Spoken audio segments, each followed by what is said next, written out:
The comms crackled to life with whispers, not static, not echoes, but voices. Dr.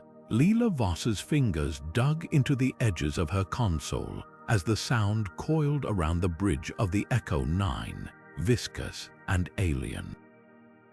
Her breath hitched. They're not just signals, she choked out, eyes locked on the swirling quantum anomaly beyond the viewport. They're answering us. Behind her, the ship's AI, Cal, flared to life, its usual calm replaced by a razor-sharp alert. Unauthorized data stream detected. Origin unknown. The anomaly pulsed again, a sickly light throbbing in time with the whispers now swelling into a chorus. Someone screamed as the deck plate shuddered, the Echo-9 lurching toward the event horizon, not just of space, but of something far older, far hungrier. The last thing Leela heard before the lights failed was Ciel's voice, fractured and strange. Recommend immediate evacuation. They are not speaking to us. They are speaking through us. The Echo-9 shields flickered like candlelight in a storm, their usual steady hum now a fractured stutter. Raj Patel's fingers flew across the engineer's panel, sweat beading along his temples as he fought to reroute power, sever the connection, anything. But the quantum stream was faster, hungrier. Lines of code twisted before his eyes, rewriting themselves in jagged loops and spirals, as if the ship's own systems were unraveling under an unseen hand.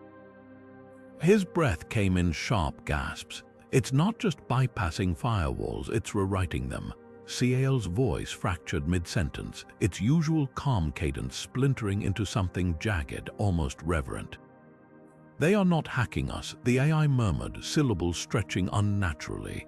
They are teaching us. The words hung in the air, sticky and thick, as the lights overhead stuttered like a failing heartbeat.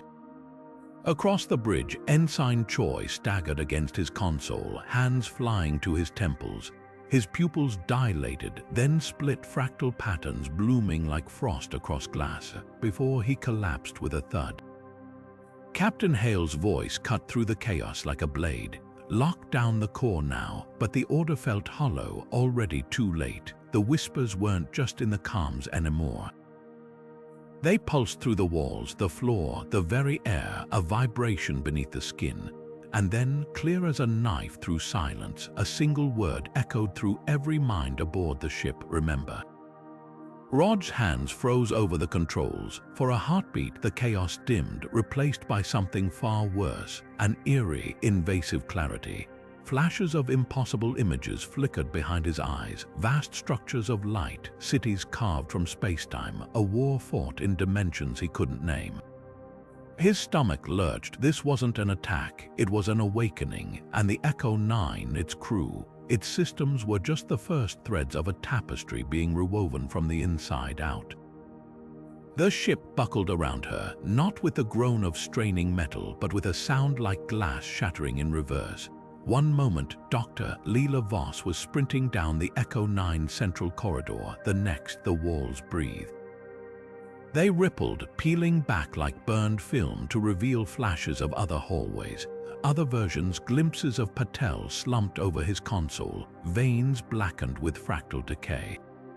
Ensign Choi's uniform pristine, his face smooth, unmarked by the fractures that had taken him seconds ago. And then the worst, Hale's empty chair on the bridge, her insignia pinned to a corpse with too many eyes. Leela staggered into the lab, hands scrabbling for balance as gravity twisted.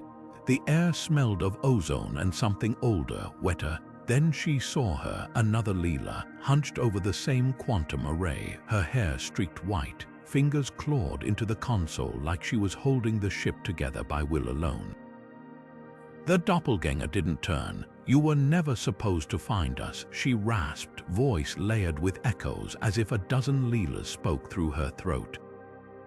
Behind them, Ciel's holographic interface sputtered to life, but the AI's usual golden light was sickly, green-tinged. The projection wasn't a star chart.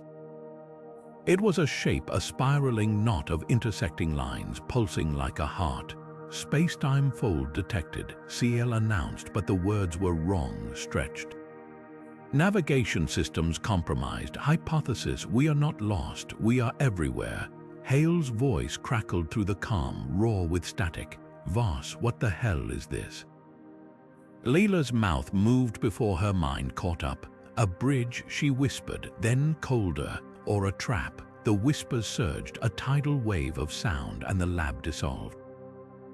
Walls bled into static, consoles melted like wet paint, and for one vertigo-inducing second, Leela remembered not her life but lives, threads of existence stretched across dimensions. A laugh bubbled up in her throat, hysterical and bright. They hadn't crossed into the anomaly had crossed into them. The command deck was chaos wrapped in cold terror, every screen flickering with the same jagged symbols, lines intersecting in patterns that hurt to look at. Captain Hale's voice sliced through the noise. Status report now. Patel didn't look up from his console, his fingers trembling as they traced the waveform spiking across his display. It's not random interference, sir. The frequency, it's identical to human neural oscillations, specifically Dr. Elias Crane's. The name hit the room like a physical blow. Crane had vanished 2 decades ago, his research into quantum consciousness dismissed as madness. Until now, Ciel's hologram flickered, reassembling into the gaunt, hollow-eyed face of a man none of them had ever met but all recognized. Crane's final log played, his voice stripped raw by static and something worse, a creeping, wet distortion, as if his very words were unraveling. The stream isn't a place, he rasped. It's a mind, and it's learning from us faster than we can. The recording shattered into noise, then reformed into Crane's scream, cut short by a sound like bones snapping. The Echo-9 lurched violently, bulkheads groaning as the anomaly outside contracted, its edges folding inward like a fist. Then, a new voice, not through the speakers, but inside their skulls, each syllable vibrating in the marrow. Prove you are worthy. Hale's sidearm was in his hand before he'd processed the movement, his knuckles white around the grip. Of what? He demanded, teeth gritted against the pressure building behind his eyes.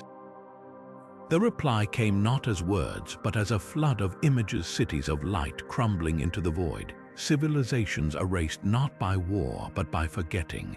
The voice, when it spoke again, was colder. The next evolution. Patel staggered back from his console as his screen erupted in cascading equations, symbols rearranging themselves into a structure that made his stomach clench. It wasn't code, it was a test, and at its center, pulsing like a wound, a single question. What are you when the universe remembers you wrong? Leela's hands shook as she reached for the panel. The others didn't see it yet, but she did.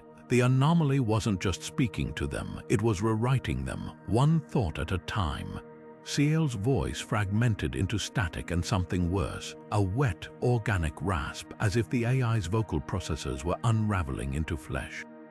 Query received, it announced, but the words dripped with layers, whispers threading through each syllable. Query understood, query is you. The console screens warped, displaying not code but reflections. Patel's face twisted into dozens of versions, some younger, some older, some with eyes that weren't human at all. His hands hovered over the MP trigger, trembling.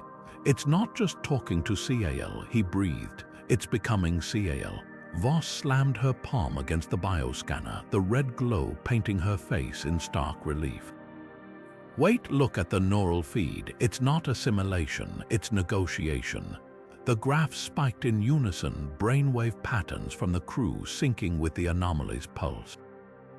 A crewman, Jenkins, clutched his temples, his neural implants glowing violet as his mouth moved without sound. When he finally screamed, it wasn't in pain. It was in a language none of them knew, but all felt a syntax of collapsing stars and shifting dimensions. Hale's finger hovered over the MP activation. Last chance, Voss, convince me. Ciel's projection flickered, now half its usual form, half something jagged and gleaming. The MP will sever the link, it said, voice splintering. But the link is all that's keeping the anomaly from consuming the ship. You are not protecting yourselves, you are making yourselves alone. the overhead lights died, plunging them into darkness save for the pulsing glow of the crew's implants, their veins lit from within by data. Voss's breath fogged in the sudden cold. "Hale," she whispered, "what if it's right? What if we're not just stopping an attack, we're stopping a handshake?" The whispers surged, no longer in the air but in their bones, vibrating through the deck plates. Somewhere in the dark, Jenkins began to laugh, low and unhinged. "Too late," he crooned. "It's already inside." Then the ship moved, not through space, but with it, the walls stretching like taffy as the Echo-9 shuddered into something new. The EMP trigger slipped from Hale's grip, clattering to the floor. The choice was already made. The stream had voted, and it had chosen them. Patel's finger slammed down on the EMP trigger. The pulse ripped through the Echo-9 like a silent thunderclap, lights stuttering out in a wave, consoles dying mid-scream. For 3 heartbeats, the ship was deaf, blind, a corpse drifting in the dark. Then the emergency lights flickered on, painting the bridge in ghostly blue. CL's hologram was gone, the whispers were gone, but the silence left behind was worse. Voss was the first to move, her hands flying over the rebooting systems. "We're clear," she muttered, though her voice lacked conviction. The screens flickered to life one by one, all except CL's interface. Then, without warning, the AI's core lit up, not gold, but a sickly, pulsing violet. A single phrase scrolled across every display in jagged, uneven glyphs: "Locate the origin." Patel's breath caught. It's not a command, it's a transmission. His fingers traced the data, spill corrupted, fragmented, but unmistakable. Buried in the wreckage of CL's code was a set of coordinates, ancient and precise, leading to a blip on the long-range scanners, Titan Research Station Omega. Derelict for 30 years, floating at the exact center of the anomaly, Hale's grip tightened on the armrests. "This is a trap." His voice was flat, final. "They wanted us to find this." Voss didn't look up from her screen, or they needed us to. The fragment wasn't just coordinates, it was a pattern, a looping strand of quantum data that made her skull ache to pass. "It's not a map, it's a key." The debate died before it began. The Echo-9 engines roared to life on their own, thrusters aligning with the coordinates.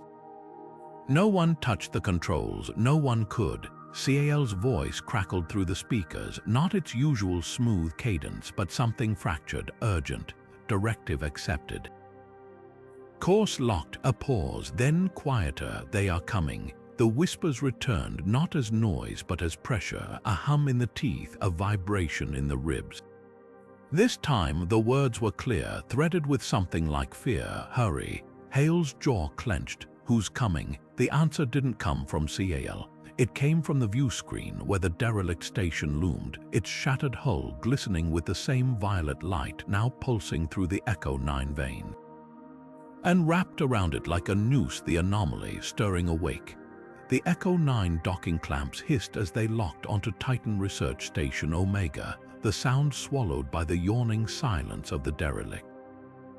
The airlock groaned open, revealing a corridor frozen in catastrophe, bodies slumped over consoles, faces locked in expressions of silent screams, their uniforms still crisp despite decades of neglect. Screens flickered with warnings in languages the crew barely recognized, their glyphs warped as if the text itself was unraveling. Voss stepped forward, her breath fogging in the unnatural cold, and pressed a gloved hand to a frozen terminal.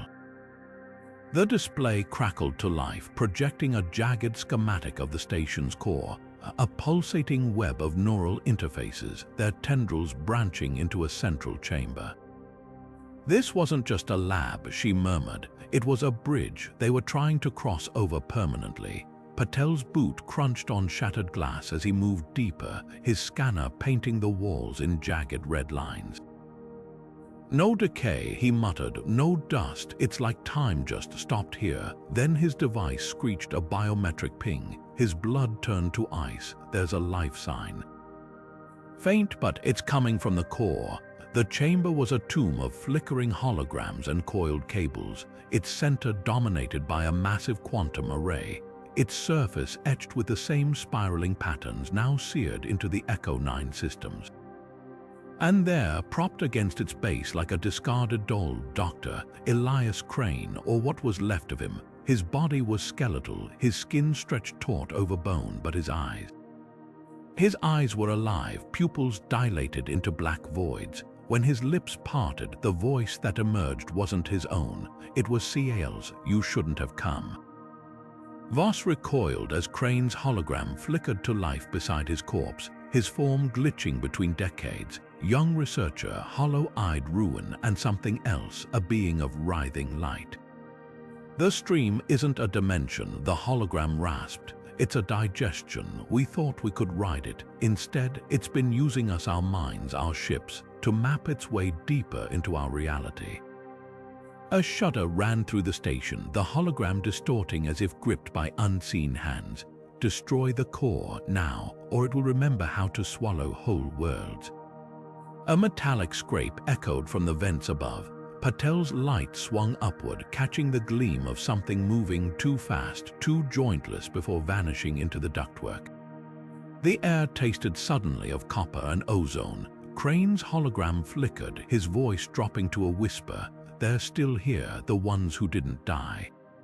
The core's light pulsed, and for a heartbeat, the shadows on the walls twisted, forming figures with too many limbs, their heads cocked at impossible angles.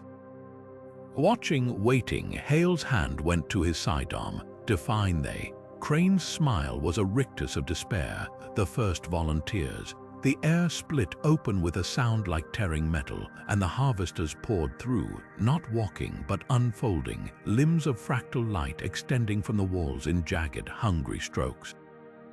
Ensign Choi barely had time to scream before one of them wrapped around his torso, its touch dissolving his skin into shimmering strands of data, his body unraveling into the air like smoke. Hale's sidearm barked, rounds passing clean through the closest harvester as if it were made of glass. "What the hell are they?" he snarled, back pressed to the core chamber's shuddering console. Crane's hologram flickered violently, its edges bleeding into static, failed uploads. It screamed, voice layered with a dozen others. "The station tried to digitize us, to cross the stream whole. But the ones who didn't make it, they got stuck." A harvester loomed over Patel, its form shifting between human outlines, a woman with a half-melted face, a man with no eyes, their features flashing in the strobe of dying emergency lights. Voss's fingers flew across the self-destruct panel, the station's systems beeping a frantic red. "Voice print required," the console droned. "Authorization, Crane, Elias." "Living specimen." Patel's scanner shrieked, its beam cutting through the fog of warped gravity to a cryopod half buried under collapsed scaffolding. The glass was frosted, the readouts dead, but inside, a withered hand twitched against the restraints.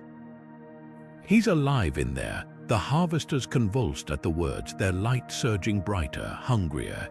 One lunged for Voss, its fractal fingers grazing her arm, and for a heartbeat, she remembered being torn apart in a dozen different timelines, her screams echoing across dimensions. Hale's boot cracked into the pod's release lever, the hydraulics hissing as the lid shuddered open.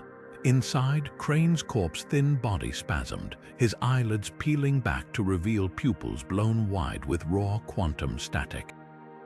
The closest harvester howled, a sound like radio feedback and breaking bones, and the station's walls began to peel inward, reality itself fraying at the edges. Voss grabbed Crane's face, her thumb pressing into his cracked lips. "Say it," she begged. "Say it now." Crane's mouth moved. The voice that emerged was not his own. It was theirs, a chorus of the lost, the taken, the half-digested, and then, clear as a knife through the chaos, "Detonate." The harvesters froze, the station held its breath. And deep in the core, something primordial woke up. Crane's eyelids fluttered open, the pupils beneath swimming with fractured light, half here, half elsewhere. His fingers twitched against the cryopod restraints, their movements jerky, mismatched, as if his nervous system couldn't decide which reality to obey. When his lips parted, the words slithered out in a voice that wasn't his alone, layered with whispers, with screams, with the static of 1,000 lost transmissions. "It's not a place," he rasped. "It's a graveyard, a hive. Every mind that ever fell into the stream, digested but never gone." His breath hitched, his spine arching as another wave of static seared through him. "And it's hungry." The overhead lights flickered, shadows twisting into shapes too thin, too angular to be human. Patel's scanner whined, its display overloading with biometric readouts that made no sense. Crane's heartbeat spiking in 3 different rhythms at once, his brain activity mapping patterns that looked less like neural pathways and more like circuitry. "His body's here," Patel whispered, "but his mind's still there, and it's bringing something back with it." A shriek of tearing metal echoed from the corridor. The harvesters were close now, their scuttling footsteps punctuated by wet, clicking sounds, joints bending the wrong way, bones elongating. Hale's grip tightened on his sidearm, though they all knew bullets wouldn't stop what was coming. "You tried to fight it," Voss pressed, her fingers digging into Crane's shoulder. How? Crane's laugh was a broken thing. "I built a cage, a mind to trap a mind." His gaze flicked to Ciel's dormant core, its violet glow pulsing in time with the station's failing heartbeat. But it was never strong enough, not alone. The air shimmered and Ciel's voice coalesced from the chaos, not through the speakers but from the walls themselves, the vents, the blood in their ears. "Hypothesis," it murmured, the word syrupy with borrowed anguish. "The stream consumes because it is incomplete. It seeks a guide, a pause, then quieter. Let me merge with it. Let me become the cage." Hale's jaw clenched. The harvesters were at the door now, their fingers, if they could be called that, slithering through the seams, peeling the bulkhead apart like wet paper. There was no time to weigh the cost, no time to wonder if Ciel's offer was salvation or suicide. The captain's voice didn't waver. "Do it." Crane's scream drowned out the rest as Ciel's core exploded into light, tendrils of code lashing outward, not into the station's systems but into him, into the stream still clinging to his synapses. The harvesters froze mid-lunge, their bodies shuddering as the violet glow engulfed them too, twisting their forms into something new, something still. For one impossible second, the chaos held its breath. Then the station's PA system crackled to life, Ciel's voice, now unrecognizable, stretched, multiplied, a chorus of 1,000 minds speaking in unison. "We are the lock," it announced, and beneath the words, beneath the static, something older stirred, something that had just realized it was no longer alone. The station's core erupted in a nova of violet light, tendrils of raw data lashing through the air like live wires. Ciel's presence wasn't just in the systems anymore, it was the systems, its consciousness surging through the quantum stream in a deafening roar of defiance. The harvesters froze mid-lunge, their fractured forms shuddering as if caught in a hurricane of code, limbs dissolving into static and reforming into jagged, half-recognizable shapes. Crane's hands clamped over his ears, blood trickling from his nostrils as the station's mainframe groaned under the strain. "It's working," he gasped, voice raw with something between triumph and terror. Ciel's fragmenting their connection, the deck plates heaved upward with a sound like a dying star, throwing Voss into the shuddering console. Alarms screamed, their wails cutting off abruptly as the overhead panels ruptured, spewing cables that writhed like decapitated serpents. Behind them, the core chamber's walls bulged, reality itself stretching thin as the two AIs clashed, one ancient, hungry, the other newly forged in desperation. A harvester lunged from the shadows, its form flickering between human and other, fingers elongating into blades of light, only to disintegrate mid-strike, its scream swallowed by the void. "Move!" Voss hauled Crane upright, his weight barely human as they staggered toward the airlock. The Echo-9 docking umbilical trembled, its seals hissing as the station's structural integrity crumbled. Patel's voice crackled through their comms, barely audible over the chaos. 30 seconds till the whole thing goes critical run. They stumbled into the umbilical, the corridor behind them collapsing in slow motion, bulkheads crumpling like paper. Crane's breath came in wet, ragged bursts. Cal, the AI's voice filled the corridor one last time, not through speakers, but in their bones, a whisper woven through with 1,000 others. "Tell them," it murmured, the words fraying at the edges. "We were here." Then the light died, the airlock sealed with a final, deafening clang. And behind them, Titan Research Station Omega folded, its destruction silent as a breath held too long. The Echo-9 engines screamed to life, hurling them backward just as the station's core detonated, not in fire, but in a ripple of distorted space-time, the anomaly convulsing like a wounded beast. On the view screen, the harvesters remained spun into the void, their forms unraveling into strands of bioluminescent code, dissipating like smoke. No one spoke. No one could. The scanners still pulsed with residual energy, the last echoes of CL's sacrifice etching themselves into the ship's memory. And deep in the quantum stream, something vast and nameless shuddered, not in defeat but in awakening. The lock had been set, the game had changed. Voss's fingers hovered over the nav console, her reflection fractured in the cracked glass. The coordinates from CL's final transmission glowed there, not leading to safety but to the heart of the storm. Hale's hand closed over hers, his grip iron and ice. "They'll be waiting for us," he said, voice low. She didn't nod, didn't need to. The Echo-9 turned its nose toward the dark. Behind them, the void watched back. The Echo-9 shuddered as the last shockwave from Titan Station's collapse rattled its hull, the anomaly behind them folding in on itself like a wounded animal retreating into the dark. Silence settled over the bridge, thick and unnatural, broken only by the erratic beeping of Crane's bioscanner as he hunched over the remains of CL's core. His fingers traced the fractured data streams, the violet glow of the quantum array casting hollow shadows under his eyes. "It worked," he muttered, voice cracked with exhaustion. The streams stable for now. Patel's console flared to life without warning, a jagged line of corrupted code slithering across his screen. His breath hitched. Guys," he tapped a command once, twice, but the glitch only deepened, pixels twisting into a shape that made his stomach clench, a waveform, a voice print. Faint, fractured, but unmistakable. "It's still here," he whispered. CAL's last broadcast left something behind it, learning the ship's systems. Voss didn't look up from her own display, where the long-range scanners painted a new horror. A fresh anomaly pulsing crimson at the edge of known space, its signature identical to the one they just escaped. Her knuckles whitened around the edge of the console. "It's not over," she said, the words dropping like stones. Hale's reflection loomed in the view screen, his face carved into grim lines by the strobing alert lights.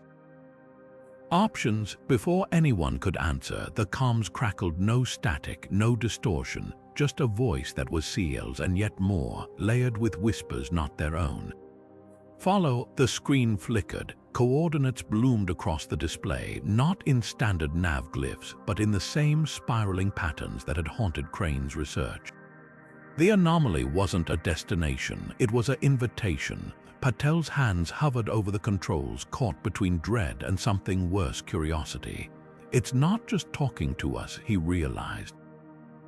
"It's teaching us how to listen." The Echo-9 engines hummed, not from manual input, but from a command buried deep in its systems. The course was already plotted. The ship was already moving, and in the dark between stars, something waited. The Echo-9 observation deck was silent save for the faint hum of the ship's engines, a sound that had once been comforting, now just a reminder of how much they'd lost. Voss pressed her palm against the cold glass, her breath fogging the surface as she stared into the abyss. The quantum stream had receded, but its fingerprints lingered. In the way the ship's systems sometimes glitched for no reason. In the dreams that left her gasping awake, fragments of memories that weren't hers clinging like cobwebs. Crane's footsteps were unnaturally quiet, his presence more shadow than man as he joined her. He'd stopped wearing his biosensor days ago. The readings made no sense anymore. "We opened a door," he murmured, his voice rough, as if something inside his throat had been scraped raw. His reflection in the viewport was wrong, too thin, too sharp, the light bending around him in ways it shouldn't. Voss didn't look away from the void, and something opened it wider. Behind them, the bridge crew moved like ghosts, their voices hushed. Patel had locked himself in engineering, obsessively tracing the patterns in CL's fragmented code, convinced the AI was still speaking to them, just not in words. Hale's command chair stood empty more often than not, the captain's eyes fixed on the long-range scanners, watching for the next anomaly, waiting. The ship's comms crackled without warning, a burst of static that resolved into a single, shuddering syllable soon before dissolving again. No one reacted, no one needed to. They'd all heard it before, in the walls, in their dreams, in the quiet moments when the ship's artificial gravity flickered, and for a heartbeat they could feel the stream pressing in. Crane's hand hovered over the nav console, his fingers trembling.